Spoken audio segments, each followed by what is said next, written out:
Hello, welcome to Uncertain Things. This is 3 a.m. and co-host Vanessa is fast asleep, even though there is a band playing trombones literally outside our window right now.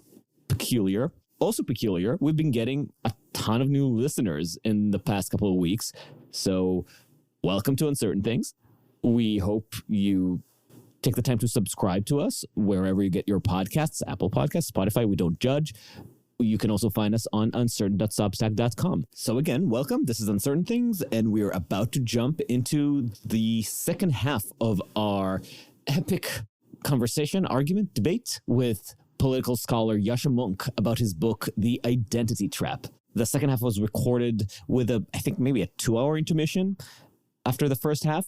And in that interim, we got ourselves further riled up and inebriated. So off the gate, we start in an argument between me and Vanessa, which Yascha had to mediate. It's about the role, I would argue corrosive role, of essentialism in American politics, left and right. For context, listen to the first half. We hope you enjoy. And once again, we are Uncertain Things. We're on uncertain.substack.com or wherever you get your podcasts. We hope you stick around. Okay, so where we left off last time, we'd kind of gone through parts 1 and 2 of your book. Part 1 being an overview of the intellectual history that brought us to this identity synthesis place. Part 2, kind of understanding how this relatively fringe academic conversation was brought into the mainstream. And obviously there's more that we could have unpacked there, but I feel like we did a pretty good job of starting to understand how these academic theories filtered. We maybe hopped over some things like Tumblr and other kind of social media. The little aside on Tumblr was interesting. I'm gonna leave all of my views about Tumblr up to readers to have to buy the book and read them in first person. That sounds good. So then part 3, examining how these theories are being applied and experienced on the left, how they're being perpetuated. And part 4, kind of, as you summed up in our previous conversation, kind of a defense of liberalism and why it matters. So let's start getting into the kind of part 3 area of conversation. So I was particularly interested in this part because I think, as I confessed, I suppose, in the previous iteration of the episode, justice is something that has inspired me as a journalist. I have another podcast called Urban Roots, where I talk to people on the ground who have experienced some sort of injustice, usually African Americans, but not exclusively. But often we're talking about things like urban renewal and highway planning and the ways that their communities have been negatively impacted by these decisions. And the whole premise of that podcast, in a way, is that these stories matter. Their voices were ignored in the past. But there's also a fundamental premise of that podcast that there's a reason to tell their stories, and that, I guess, human connection and empathy and understanding is important. And we believe that by sharing their stories, people that aren't African American can understand the injustices done and can kind of be activated to think in the ways that our urban realms are often perpetuating injustices, and hopefully think about ways that they can undermine them, right? So I was very interested in this chapter because I guess I'm operating in this world where, because I make this podcast, which is a very lefty podcast, I suppose, there are certain ways that we're kind of privileged, like in an interpersonal level. When I talk about it with people at the left, they're like, "Oh, that's such a great project. I'm so glad that you're doing it." Right? Like this, there seems like there's a animus of this is the work that needs to be done in this century, kind of a feeling. As we're really small, but we're fundraising, and as we're having fundraising conversations, right, and we're putting in requests for grants, the fact that we concentrate on minority voices is something that is interesting to people. And I would say the reasons that we've gotten money in the past, not that we're rolling in it or anything, but is because of that niche that we fill.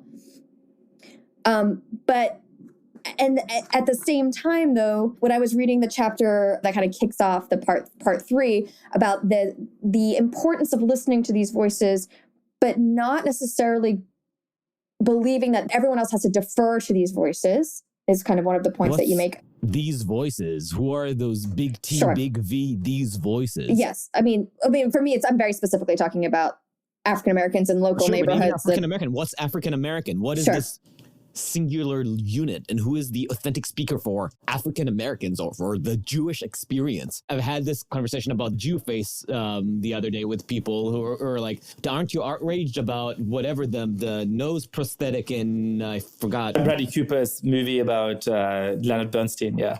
Yeah, but Leonard Bernstein, it's like, as speaking for the Jewish experience, what the fuck is the Jewish experience? Give me a fucking break when you're talking about millions of people. You can say about this is this particular person speaking for his particular neighborhood where race plays a role in the overall tapestry of identity. Sorry, I've jumped in. Sorry, Vanessa. So just thinking about it, it was just interesting to read that chapter because I feel like the work I'm trying to do, even though it's of the left and steeped in the kind of more lefty ideology, I feel like there's like a line that I try not to cross, which is that I fundamentally believe that people of all ethnicities, backgrounds, whatever, can understand and connect to other humans through story, through their brains and the rational argument and conversation. And so when I see the kinds of examples that you're bringing up, it's like, what happens when we put so much primacy on raising marginalized voices that we somehow the ability for rational discourse kind of falls away. And I guess that's it's not about raising marginal voices. It's about focusing on subjective narrative at the expense of any other kind of universal objectifiable experience. When we think that because we want to make sure that we give some account to the subjective and the different of a marginal experience, then we sometimes cross a line and say, and therefore there is no room for an objective shared experience or a benchmark by which we can all talk about the same kind of injustices and have a shared input. This is why it ties into the women vis-a-vis abortion question.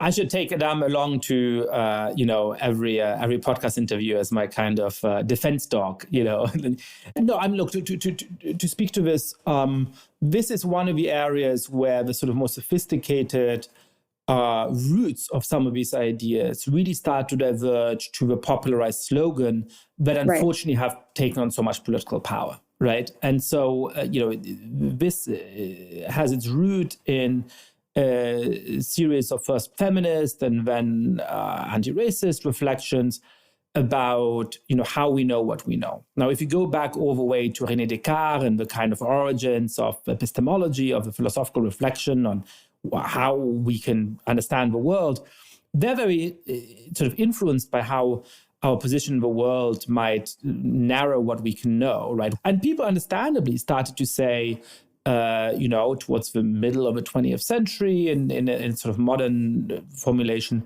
look, but actually you as a woman might have different kinds of experiences than I as a guy, right? Like you might be afraid of certain forms of sexual harassment in a way that I'm much less likely to experience. Or you might have expectations on you that you want to be a mother or that you are sort of naturally prone to certain forms of caregiving that in a gendered society, I as a man don't encounter, right?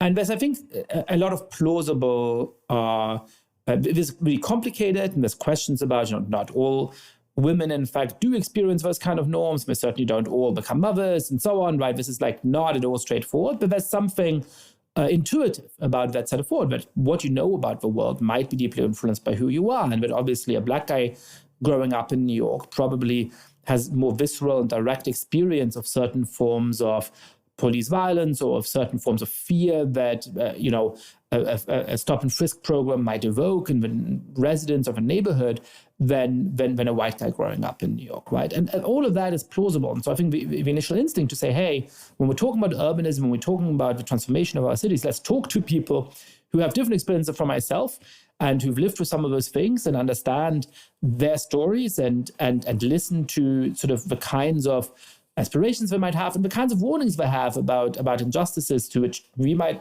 be blind, to which we might not naturally see. All of that I agree with, right? The problem is that in the popularized form in which this has now become so influential, there's a bunch of assumptions that really go beyond that, right? And one of those assumptions is that, there's just something essential that members of particular groups share. So that Black people are always going to have an understanding of these kinds of things, even if perhaps you grew up as, the son of a Black billionaire or something like that, right? The second is that on the whole, overall, the members of oppressed groups are going to have greater insights into the world than the members of oppressive groups. Now, that might be true in certain kinds of circumstances, but it's not going to be true in other circumstances. So, for example, in the most extreme circumstance of injustice, if you are a member of a disfavored group, you may not have any access to education, right? And so therefore, certain forms of knowledge about the world you're going to be excluded from. So it's not clear that all things considered, you're going to know a lot more than everybody else. Perhaps you need to draw knowledge from both sides. And then the third part of this is that there's a difference between sort of a subjective experience of what it feels like and the kind of broader, more objective conclusions we might take from that, right? So I might be incapable of understanding what it feels like to walk down the street and worry that some cop is going to stop and frisk you. But that doesn't mean that I might not be able to understand some of the things that flow from that, such as the fact that I don't want to live in a society where just because your skin color is Black, you're more afraid of the cops than I do. I think that's true in the States today, and that's an injustice. And even though I don't quite 100% know what it feels like to sort of have that single feeling of seeing a cop on the street, I can fully understand that normative takeaway and the kind of call for action that flows from that.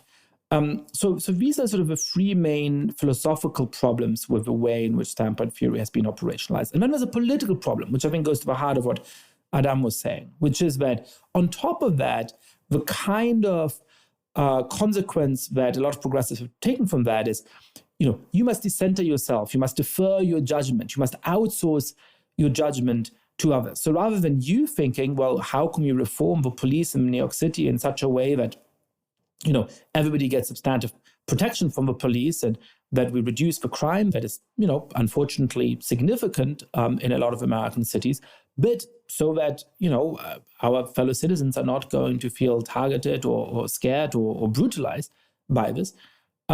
You say, well, I don't understand any of this, right? And even if I have conversations, I'm never truly going to understand how somebody at a different intersection of identities sees the world. So I have to defer to them. I will let them speak for me. But that is going to go deeply wrong in a number of ways. The first is that Adam is saying, it's not clear what is the Black point of view, the Latino point of view, the Asian point of view, the Jewish point of view, right? And there's the old joke, 2 Jews, 3 opinions or something like that. That's true of every group in the world. There's nothing unique about Jews in that sense, right? There's deep and fundamental disagreements about politics within the African-American community, right? And the other problem is that actually when people claim to defer, they never actually defer. What they do is to pick somebody within that group whom they already agree with, and then they say, oh, I'm deferring to that group, right? But it so happens that if your politics is more moderate, you're going to say, well, the true spokesperson of African Americans, let's say something like Jim Clyburn. And if you're much, much more progressive and quote unquote woke, then you're going to say, well, the true spokesperson for people of color is AOC, right? And so my takeaway from all of this is, yes, absolutely. It is a valuable project to listen to voices. Part of what it takes to create a just society is to understand the limits of your own knowledge and to seek out conversations with people who might give us understanding for and empathy of the kind of experiences they have and the kind of demands they have. But ultimately, true political solidarity does not consist in deferring to you because you're part of a more oppressed group. It is evaluating what they tell you with an open mind, thinking about it seriously, and coming to your own conclusions about what a just society would demand. And that allows for a more real sense of political solidarity, in which you and I have both recognized, perhaps for the same values or perhaps for slightly different values, that it's unfair for some people to be more afraid of the police than for others. And so we're mutually committed to building a society where that's not the case. That's a more inspirational, more ambitious, and I think more realistic account of what political solidarity looks like. I guess it's kind of going back to the conversation around strategic essentialism, right?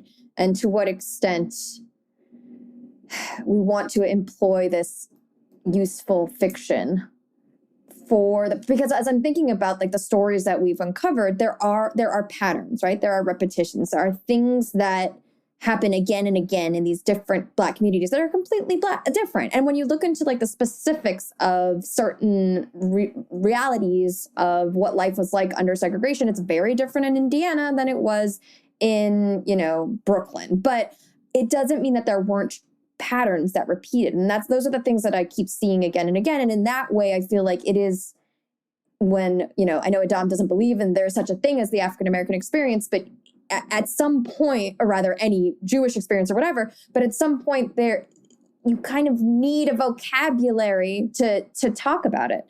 Have you compared these patterns? Have you done the historical comparison of these patterns to any disenfranchised group and see whether these patterns persist specifically before Blacks? They persist. They persist across any group that doesn't have like power over their land. And there you go. That's the point. There's going to be patterns, but just historically in the U.S., obviously it's often the Black people. Oh, okay, no, but again, but that's why the essentialism is a canard in this case, because the experience is about a power relation and about what it means to suffer the long shadows of being a historically disenfranchised group, which has real impact. That's the true or the useful side of thinking in terms of systemic racism. Of course, has this anything to do profoundly with race, or is race just the specific guise and context in which this happened in the US because of America's racist history? And that distinction is meaningful because one of them tells us that we need to look at the actual disenfranchisement and the inequality, which is a much more traditional socialist interpretation, and the other one is categorically racist. And I mean that definitionally because it means that you are seeing race, viewing race as this indelible aspect of human existence, which is where this facile, frustrating, stupid obsession with let's only listen to the true voice of this or that group comes from. And I hate it because it practically buys into the 17th century construction of race, which is just an artifact of European imperialism, pseudo-scientific bullshit in defense of cruelty, conquest, and oppression. Yet somehow it seems that we've gone full circle and intellectualized our way into rehabilitating that pernicious crap all over again. So I'm going to try and play a relationship counselor here. Please do. I think there's a middle position between these different poles, right? So on one side, you have somebody like Ayanna Pressley, Democratic Congresswoman from Massachusetts, interestingly, represents Somerville and parts of Cambridge, very progressive, but the highly educated, affluent, and mostly white district, saying at Netreads in 2018, if you're not prepared to represent that voice, don't come, because we don't need any more brown faces that don't want to be a brown voice. We don't need black faces that don't want to be a black voice. We don't need Muslims that don't want to be a Muslim voice. We don't need queers who don't want to be a queer voice. So here's this really, big idea, like the black voice, capital E, capital V. And that, I think, is just deeply misguided. And what was the context for that statement? Where was she and who was she speaking to? Netreads was a kind of progressive political activist conference. Okay, so she's preaching to the choir. Saying, we've had a bunch of political representatives who aren't sufficiently progressive, and they're not truly black, they're not truly brown, they're not truly queer, right? Okay. And I think for reasons that Bayard Rustin, a great hero of mine, a great civil rights hero, has pointed out is wrong, because as he responds, or as he wrote decades before Ayanna Pressley, the notion of the undifferentiated black community is the intellectual creation of both whites and of certain small groups of blacks who illegitimately claim to speak for the majority. And I think that's really clear in this American context where, should we listen to African Americans? Of course. do I think that there's going to be certain common themes among the kinds of things that most, not all, but most African Americans are going to say? Of course, in the same way in which a lot of Jews have some shared experience of something like anti-Semitism, or perhaps also, if you grew up in Germany, creepy philo-Semitism. But that doesn't mean that all of them share that. The consequences of what we should do about that are going to start to differ much more radically, right? And a lot of the time what happens right now is, in progressive spaces, we cannot understand Black people because they're at a different intersection of identity. So let's defer to them. So we have to defund the police. Like, hang on a second. When you actually look at opinion polling, for example, what African Americans believe, huge, not all of them, but huge majorities are deeply concerned about police violence. But also very clear majorities, not all of them, very clear majorities want more and better police in their neighborhoods because they know they need the police and they want police that they can rely on, that they know is going to treat them fairly. So again, I think that there's a kind of middle position here where we say, of course, there's going to be some common themes, but we need to be really, really careful. And this is not an abstract concern of these progressive organizations and circles speaking for and over others by claiming to truly represent them when they don't. 98%, I know it's a tired example, but 98% of Hispanics in this country do not like to be called Latinx. Every Hispanic advocacy organization in the country talks about Latinx. I'm sure it's not literally every single one, right? But that's because they come from a very different kind of social background. When I make this point with friends and acquaintances of mine, they say, what do you mean? I mean, I have 7 Black friends and they all want to defund the police. I'm slightly invoking this kind of, I have a so-and-so friend cliche, but it's in part because, yes, these are people who went to fancy Ivy League universities and most of their friends have the same progressive beliefs they have. And so there's this availability heuristic where it's like everybody I know from that identity group believes this. And you may genuinely have people you know well from that identity group. The fakeness here is not claiming to have a Black friend, is to think that the friends in your social circle are actually going to stand in a representative way for most members of those communities. And so then to go back to Adam, I think race is going to be one of those prisms that are helpful. But it's not the only prism that is helpful. So I'm sort of skeptical of the way that things work out in France, where, there's clearly some racial discrimination, but there's such a taboo of thinking about it in terms of race that you channel everything through the perspective of class. I'm skeptical in the United States, where the primary prism is race. So even things that actually are class-based injustices, we see through the prism of race. I think the right way of doing this is to be methodologically agnostic, to say, whether race or class or religion or ideology or other kinds of things, explain a situation and how to understand reality is not a question of a pre-existing political or methodological commitment. It's a question of actually looking with an open mind at a particular empirical situation with those different kind of possible interpretive lenses in mind. And in some, perhaps in many contexts, race is going to be important in that, given American history and so on, right? But in others, what's actually going on is much more likely to be class. And it's striking, by the way, how many social science studies ascribe things to race without having any kind of class variable. That's as absurd as ascribing things to class without having any kind of race variable. I agree. That was very well said, yeah.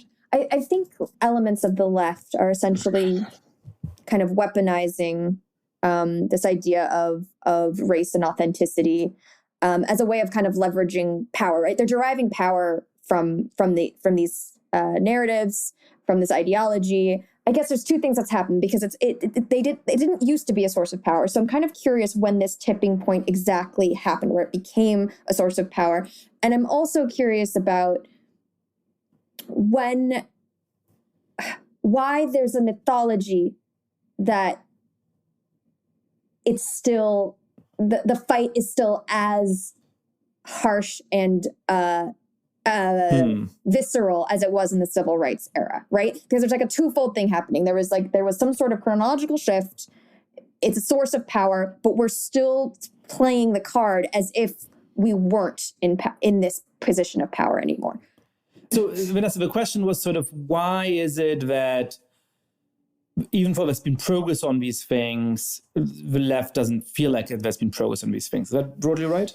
Yes. Also, like when did the shift happen when the left started to use this as weaponry in their arsenal, essentially, as a way of kind of whipping up support and leveraging power, like derived from the idea that we have the minority voices on our side, kind of a thing. And yet at the same time, why do they, insist on pretending like it's not a source of power, and in fact, they remain so disenfranchised? Yeah, so I do actually think that this is where the chickens, this is going to be a terribly mixed metaphor, where the chickens we invoked in the first part of a conversation come home to roost. Perhaps it's not even a mixed metaphor. Look at that. Chekhov's chickens, really. Chekhov's chickens, exactly.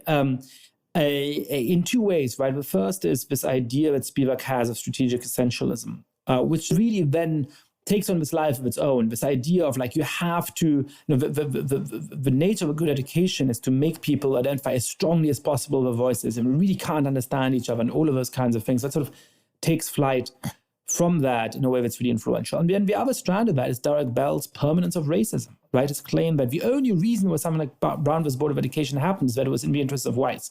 And so therefore today, oppression may be more subtle than it was in the past, but it's no better than it ever was, right? And so I think that has been generalized to areas beyond race, right? I mean, according to GLAAD, homophobia is as bad in the United States today as it was 30 years ago. But it's absurd if you know about, the extent to which gay people were not visible in America, the extent to which they were discriminated against legally and openly, not to mention the fact that something like same-sex marriage was unthinkable as recently as 40 years ago or 30 years ago, for that matter, right?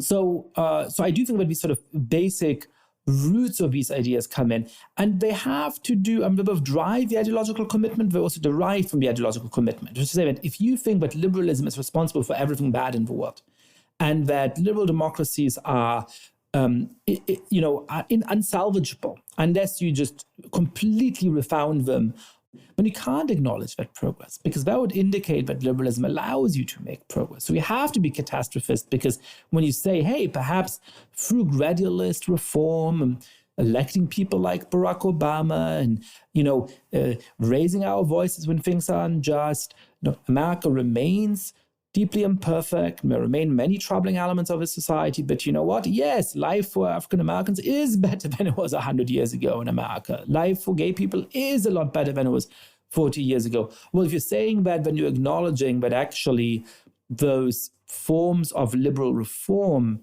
might be able to do the trick. And for a lot of people who think of a political self-identity as being opposed to those forms of liberalism, that's not a conclusion you can come to. So there's this sort of injustice porn where the dwelling on injustice and sometimes the overstating of real injustices is ideologically validating. Yeah, I think a lot about this, the pessimism and the doominess of our current time and how destructive it is. It's like we've become addicted to fight narratives and forgotten how to espouse and believe and build narratives. It's like this is one of the things that I think is most problematic, that I think a lot of liberals aren't conscientious of. I think they feel the doominess and the depression, but they don't necessarily see the connection between this overwhelming shit-colored glasses and the demise of our country. Like there are certain things that are very intangible about allowing a country to remain strong and united, and these are the kinds of things that are falling to the wayside because of the ways that we're thinking about our future. And that's true at an individual level and at a political level, right? Individually, my friend Ibu Patel talks about this really compellingly, and I sort of always bring that up in this context, which is that he was very attracted to some form of identitarian philosophy in college because it helped him make sense of certain real experience of discrimination he had. But he felt that it really tempted him to this destructive attitude. And he tells the story of when he went to sort of critique the play of a professor who was sort of a mentor of his, and sort of said, this is completely, this is a black woman who had put up this play, and said, this is actually sort of oppressive because all the kids in this play have their own rooms. What about families where the kids don't have their own rooms? That kind of like the dumbest kind of form of woke critique, right? And the professor very graciously emailed him afterwards and said, look, it's your prerogative to criticize, but why don't you try and do better, right? It's hard to build things. So if you feel this is wrong, why don't you try and build something? Because that's more worthwhile and that's more difficult. And he really said, shit, like that got to something about how some of these helpful tools had misled me into just an attitude that's not going to do anything good for the world, and that's not very fun for me as a person. And he talks about that today. He's Muslim American, and he talks about getting angry at his kids' teachers because they ask his kids to share about being Muslims, and I think we talked about this briefly earlier, right? And they just want them to talk about what's terrible and unjust. Right. And it's ironic too, because theoretically, it's also part of this ideology is like straight white men will never understand. And it's interesting that there's so much impetus and emphasis put on like eliciting people's ethnic background stories when at the same time there's an understanding that nobody will truly understand it. It's kind of ironic that these are competing forces at play. Yeah, and a lot of it is just internally self-contradictory, right? I mean, in the popularized version of that, and the less sophisticated version of that, a lot of it is just like, you have to ask members of marginalized groups to speak for themselves and to take up space. But if you ask them to do that, then you're extracting emotional labor for them, and you're really, it's like, so, which is it? And I understand that there can be an extreme of either, but it's just a lot of the time these really just then become not very sophisticated slogans, which are just unhelpful. Mm-hmm. Arguably very sophisticated slogans that are unhelpful. Arguably potentially. And this brings me to my question of intention and where all this comes from.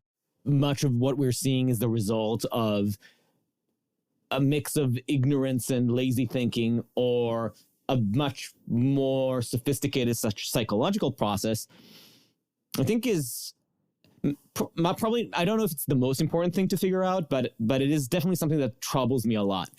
I got reprimanded by one of my harshest critics. It's my mom as a listener to the podcast. She listened to our interview with James Kirch. And you say there's no universal Jewish experience? QED. That's not always the case, but she listened to the James Kirch podcast, and she thought we've been awfully generous with discussing the complexities of the gender discourse as it is today.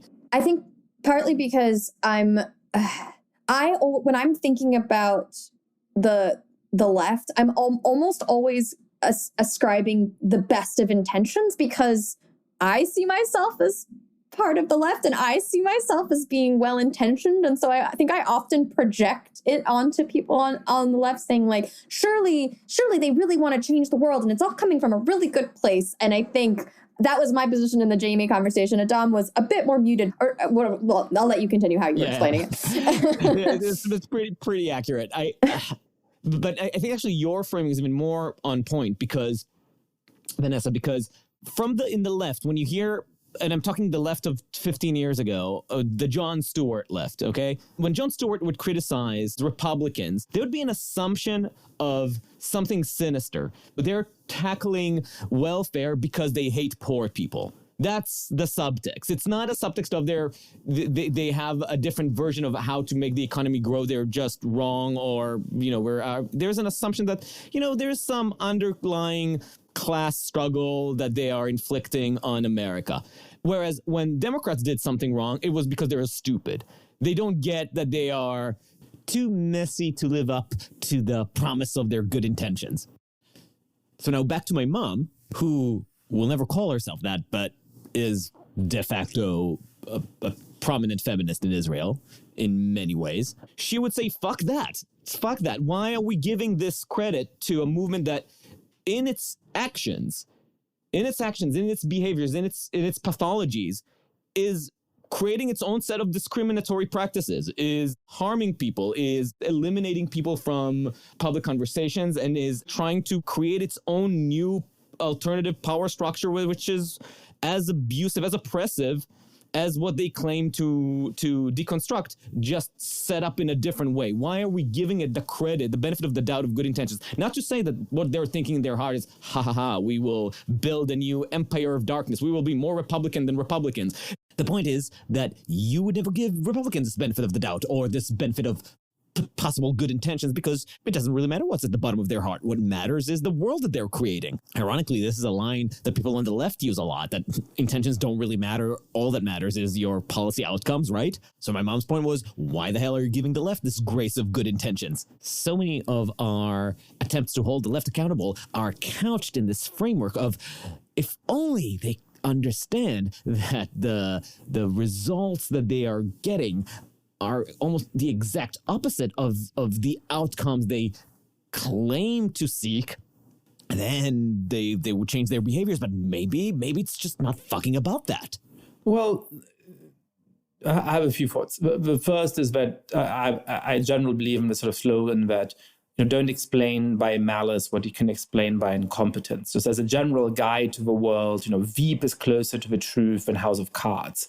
If you want to understand American politics, for example, right? I agree with that in the theory, yeah. And as a psychological kind of interpretation, most people are the heroes in their own stories, right? Like, most people have a narrative where what they're doing in the world is good for themselves, probably, but also good for others and good for the world as a whole. And I think that doesn't mean we should be naive towards those kinds of claims. A lot of people are doing very bad things for the world. But I think to actually understand what makes people tick and how they perceive the world, it's important to understand that they have a narrative in their own mind, but actually has some kinds of side constraints as to how they're acting in the world and why. And you're going to be able to predict how they behave better by taking that self-conception seriously than by ignoring it. That doesn't mean that if their interests shift radically, they can't reconstitute their narratives in ways that allow them to pursue their own interests, right? You don't have to be naive about it. But I do think that the number of people who are like, yes, I'm making the world a worse place and I don't give a shit because it's in my interest, that's just not that many people. They exist. They largely have what psychologists call dark personality triads. And some of those kinds of people are attracted to ideologies that give them cover. And that certainly is something that exists in the far right, but also exists in the far left. And there's some interesting suggestive studies that show that. But that is not where most of the action is. Those are the people that would switch sides very easily when the opportunity arises. So the next thought I have is that this is a matter also of, who's persuadable, right? Like, I think of myself as a writer and an academic and sort of a public actor in certain ways. And what I'm trying to do is to persuade people who are persuadable. Now, some people are not going to be persuadable, but the people who are persuadable are ones who do have good intentions. And so that's sort of who I assume as my reader. It's pointless to assume as my reader the person who isn't persuadable anyway, right? But I think the most fundamental response, I know I've given 3 responses now, the 4th and most fundamental response is, what really matters is not what somebody's secret intentions are. I think for deep methodological reasons, we don't really know about that anyway. And I go back to somebody like Quentin Skinner thinking about how to write history of political thought. And, we don't know what the intentions were, what the deep reason was why Thomas Hobbes wrote The Leviathan. Perhaps he wanted to make sure that he keeps getting money from the guy who was sort of paying him. Or perhaps he had some girl he was in love with who might be impressed by the book. Who knows? That's not ultimately the most important question. The important question is like, what's the nature of his ideology? What is it that he's actually arguing for? What is he trying to express in writing it, irrespective of why it is that he's writing it? I think that's similar here. But the really important question is, what is the nature of his ideology? And where I am quite clear and harsh on this ideology is that it's not a question of it's going too far in the right direction, or it's, being too radical in pursuit of good ideas, right? For all of the understanding I can have for the intentions of many of the people who've coined these ideas, for all of the historical circumstances which make a lot of these moves understandable in their context, ultimately, the identity synthesis is fundamentally and deeply opposed to the kinds of principles that I think are going to build a better society. And so I think the people who oppose it need to be very clear about that, but also that the way to persuade is not to say, and everybody who disagrees with me is an asshole, or everybody who disagrees with me is insincere, but to actually say, no, some of my readers, hopefully, are sincere in what they believe, and they do disagree for sincere reasons. And so perhaps they are, in fact, open to that kind of persuasion. And, one of the things that makes it tempting to think there's never any persuasion is that nobody ever changes their mind in the middle of one conversation. But when you look at people over the course of their lifetime, many people do fundamentally change their minds. And when you look at what's prevailing in public discourse, that does shift fundamentally, as it has over the course of the last decade. And so I believe in the prospect of persuasion, both at the individual and at the collective scale, over a 10-year period, even if I don't think that anybody is going to listen to this podcast or anything else I do to promote this book and say, oh, wow, I completely renounce everything I believe and now I've changed. That's not how persuasion works. So that doesn't mean that it's not part of an effective strategy for standing up for the values that I think are going to allow us to build better societies. I think this was a wonderful statement that I agree with everything you said. But I think that I am being a little inarticulate in what I'm trying to get at. Let me be clear. I think this is the correct approach. I want to wave this flag and give you all my moral endorsement. I'm sure that this is the right moral way to go about it. And I want to believe that this is the effective one as well. So all the thumbs up. But I'm not saying that this is primarily led by people who are nihilistic or power hungry and merely recognize that this is their chance to grab power. This is an effective strategy to grab power. Some people are like that. Those are sociopaths. They exist, and they are disproportionately represented in Congress. And that's fine. That's the nature of the beast. Offices of power will attract people who crave power, and that's why we have systems in place to restrain this ambition. That's not what I'm talking about. My internal struggle, and I'm truly putting this to you as something that I'm working out with myself, and I don't know where I stand. So I hope for some clarity from you, is on the analytical side, from me trying to understand what am I dealing with, and what is this phenomenon that you call the identity synthesis, where all this legacy of ideas filtered through social media and Tumblr and the passions of the past 20 years and the Trump era, and leading to some really terrible consequences, from crime to unresolved inequalities to the restrictions of civil liberties. Is this phenomena, does it have at its roots a shared worldview with us? Do we agree on some vague ends, and somehow we fractured in the epistemological understanding of how to get there? Maybe there's some fundamental disagreement about human nature. We think that there is such a thing as a fundamental, shared, universal human experience. They might disagree, but ultimately we all know what kind of world we'd like to live in. There is some notion of justice that we share. Or are we dealing with something that is categorically different, where we can't even agree on the ends? And that's been rankling me while reading your book, because you do seem to assume that there is some sort of comedy of ends, and people just got confused along the way. And this question kept ringing in my head, so I ended up buying a few books in order to read different perspectives on this problem, including Laura Kipnis's Unwanted Advances and McWhorter's Woke Racism, and I forgot his name, Wilfred Riley's book, just to get different perspectives or different interpretations of what is the phenomenon that we're dealing with. And I gotta say, the McWhorter argument that this is not a religious movement as an allegory or as a convenient rhetorical maneuver, but really is just a religious, almost Protestant movement, is very convincing. And if this is the case, then all the conversations that we're having now are moot. So I really like John. I think has been doing really good work on this topic, and also is one of the people who has resisted audience capture, right? Who gets ratioed on Twitter because he defends the value of a tradition like hip hop, and sort of some of the people who like him for other stuff he does then go apeshit over it.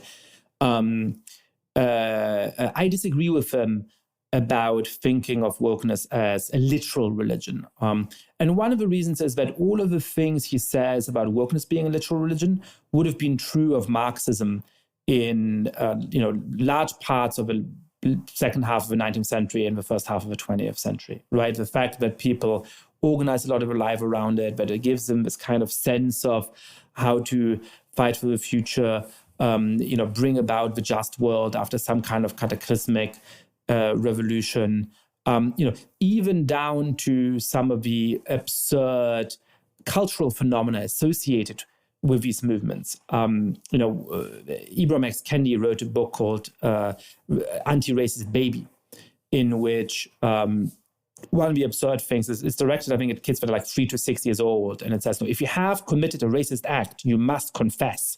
A sentence that a 4-year-old would not, I think, understand. But I was reading Orwell this summer, and there is George Orwell making fun of a lot of the kind of, he himself thought of himself as a socialist, but a lot of the sort of ineffective socialist organizing of his life, of his time, making fun of a book called Marxism for Infants. Right? So there is a kind of, so I think that, some political ideologies can have these deep believers who perhaps are priests Monkey or rabbis Monkey, right? Who perhaps are people who have a kind of religious fervor which they believe in this ideology. But that is true of other political ideologies as well. That doesn't mark out wokeness in any particular kind of way. So yes, wokeness fills for some people a religion-shaped hole. That doesn't mean that the ideology itself is the same as a religion. And by the way, even if it were, it wouldn't follow that argument doesn't matter. How did we have mass conversions moment? How did people go from being deeply, profoundly guided by their religions to being much more secular and much more accepting of basic liberal rules over the course of the last 300 years? Well, in part through arguing with them, right? And so even if the premise were true that this is just kind of a new religion, I don't think it follows that it's just pointless to try and argue in the realm of ideas. I think that's the important point. Although to your first point, I would counter that a key phase in the life arc of a religion, you have millennialism, and then millennialism fails. The prophecies disappoint. The rubber met the road and nothing happened. And something switches internally in the religion to accommodate for that. They did not become any less religious as a result, usually, but they have just adjusted the shape of their beliefs. When in the year 1000, Jesus didn't come, they have had to reinterpret and to go to a more poetic reading or focus more on the martyrs instead of the return. But isn't that what happened? Even if your case that Marxism was already a religion, isn't that what happened with the fall of the Soviet Union? And not just the fall itself, but also the decay of the Soviet Union and the recognition that Marxism, whether true Marxism has really been tried or not, the failure of it to materialize, the failure of the proletariat to unite has led to identity taking that place, but the religion obtained. Well, I think these are different religions, right? I mean, if you're asking, are people always going to have some kind of... Is there always going to be a left that is deeply opposed to existing societies, even if these societies become more just over time? And will they have views that share certain structures because they're founded on the rejection and critique of liberalism? Yes, of course, right? But there's different moments at which they pose different levels of danger to the maintenance of these societies, right? And there was a moment when there was genuine danger in many democracies from, communist parties listening to Moscow for what could happen to those societies. And in the societies in which those parties won, the consequences were really, really bad. And that's not a huge life danger today, right? Today, there's a new kind of set of political beliefs, I would argue, for you can call them religious beliefs if you like, that I think with the right arguments, you can define some of them. Now, some people might simply some people are always going to find ways of re-justifying them, but there's always people who are on the margins, right? Who saw the real force of Marxist critique in 1900, when a lot of society really was desperately poor, and yet could be persuaded that Marxist revolutions were not, in fact, going to make the world a better place. There's people today, like Vanessa, who feels the pull, and like me in certain ways, who feels the pull of all these critiques about ongoing injustice and so on, but who are not like religious, fervent believers that somehow are so irrational that they're impervious to arguments about how some of those things can go wrong. So why are we calling this the identity synthesis? Well, folks, I do need to go in like 3 minutes, in part because the poor dog hasn't been outside in hours. You cannot be accused of being ungenerous with your time. You are not miserly with us. But that's why I wanted to conclude with giving you a chance to explain why you want to call it the identity synthesis. Well, the identity synthesis, first of all, is just a move where if you say the word woke on every third sentence in your book, you just sound like an old man shouting at the clouds. So I sort of try to avoid that. Why the identity synthesis? Well, because this is a new set of ideas that really fundamentally is based on collective identity. So one of the core claims that I reconstruct in one part of the book of this tradition is to say that the way to understand the world, the principal, primary, overriding way to understand the world is to look at it through the lens of identity categories like race and gender and sexual orientation. And further, the way to make the world right, the way to make improvements is not to try and build a society that lives up to the universal values that it has had, is not to make further progress towards actually making sure that members of minority groups come into the enjoyment of those kinds of values and rules. It is to make how you're treated and how we treat each other fundamentally dependent on the kind of groups into which we're born, on the kind of descriptive identities we share as well. And so identity is at the very heart of this ideology. And it's a synthesis because it synthesizes all the kind of intellectual influences that we've chronicled in great detail in the first half of the conversation. I mean, identity synthesis allows you to talk in clear ways about what the ideology is about, and allows you to talk about that in a way neutral enough that we can actually have a conversation about it. Because whichever side of this you ultimately fall on, one of the weird conjuring tricks of the last years is that you have to have sort of complete allegiance to this ideology, and yet it supposedly doesn't exist. And clearly, if nothing else, I hope I've persuaded everyone who's listening of the fact that there's a really deep, interesting set of ideas that have come together, transformed in the key ways, the key categories in which we think about the world, and that is worth grappling with. And I think that if you're arguing against it, you should argue from it, and this is the last thing I'll say, from the moral high ground. I think one of the traps we fall into, and that I think we today hopefully have not fallen into, is that people either are so apologetic about disagreeing with those ideas that they, give away the moral high ground. So I'm so nervous and guilty before we talk that they sort of sound bad. Or they sort of say, nobody's going to listen to me anyway.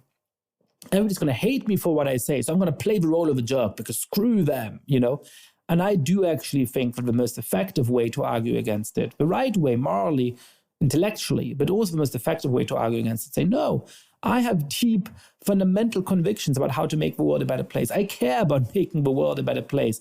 I just think that however interesting, however subtle some of these ideas are, they are not the right way to make the world a better place. And that is the deep conviction from which I'm approaching this conversation. I might be wrong. We all might be wrong. We all might be making mistakes, but I shouldn't be ashamed of what I'm arguing for because I have reflected on these ideas carefully, and I'm deeply convinced that I'm standing up for something that's going to make life better for all members of our society, and that's why I'm doing it. And I think that's the spirit in which we should take on these ideas. Yascha, thank you for joining us for this epically lengthed conversation. Yes, thank you. Listeners should get The Identity Trap, and if they haven't already, get The Great Experiment as well, and then listen to our conversation about it. And yeah, that's it. Yascha, thank you so much. Thank you. I feel like I'm your roommate now or something. I know. We should just move on You're in the third room. Thank you. That was really fun. Thank you again for listening to Uncertain Things. We are on uncertain.substack.com or wherever you get your podcasts. Give us a 5-star review if you enjoyed, and if not, just share us with your friends and enemies. Till next time, stay sane. I was thinking about the marriage council thing. Yes. Because the funny thing is, I think for the most part, we both agree with this middle ground, that there was nothing that I'm assuming from you, but certainly for me, there's nothing that I disagree with the way that he framed it. I also, my socialist example was just to show that those are different things. Those are different sides of the equation, and the socialist at least has the benefit of not being racist. But of course, I believe in a multifarious approach to any kind of analysis. When you're tackling real policy questions or real versions of justice, though I do have an asterisk about your use of the word justice, but when you're going about questions of justice or social policy, whatever, I think I'm going to go with my boss's approach. Jonah has one of his cliches is I hate monocausal explanations. And I think monocausal. Okay. Yeah, resist monocausal explanations. If there's one truism that I do agree with, is just don't have monocausal explanations. If you find that your entire brain is now, or your entire political theory revolves around this singular thing that explains everything, then you have a problem. The same applies to class, and this is my criticism of Batya too. Those things always interrelate. I tend to look at culture because that's the thing that interests me. That's and also where when it comes to racism and things like that, racism, gender identity, I'm interested in this from the perspective of culture because I do think it's very meaningful in how it shapes identity, and there's a lot to learn from this. So it's never about trying to say there is no such thing. I'm the culture guy.